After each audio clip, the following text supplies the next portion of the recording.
In today's video, I am going to teach you how to apply a button to clear specific cells in Google Sheets in. Start by opening your Google Sheet. Before you touch any code, take a moment to identify two things: the name of the sheet tab you want to work with, and the exact range of cells you want to clear. For example, you might want to clear a block where people enter data, while leaving headers and formulas elsewhere untouched. Being precise here helps you avoid clearing the wrong area. Next, open the script editor. In the top menu of your spreadsheet, click Extensions, then choose App Script.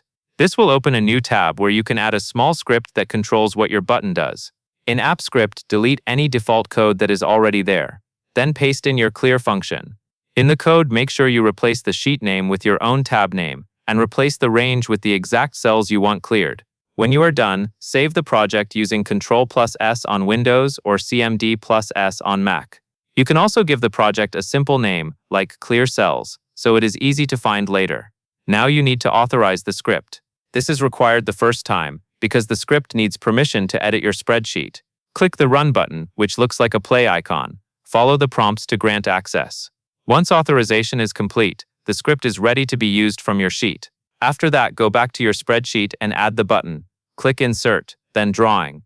In the Drawing window, use the Shapes tool to create a button shape. Then use the Text tool to label it clearly, such as Clear. Click Save and Close to place the drawing onto your sheet. You can move it and resize it so it sits near the entry area it clears. Finally, assign your script to the button. Click the drawing, open the three-dot menu in the corner, and select Assign Script. Type the exact function name you created, Clear Range, then click OK. From this point on, clicking the button will clear only the contents in your specified range. If your script uses clear content, it will remove values and formulas but keep formatting like colors and borders. That covers everything you need to know. And that is all there is to it.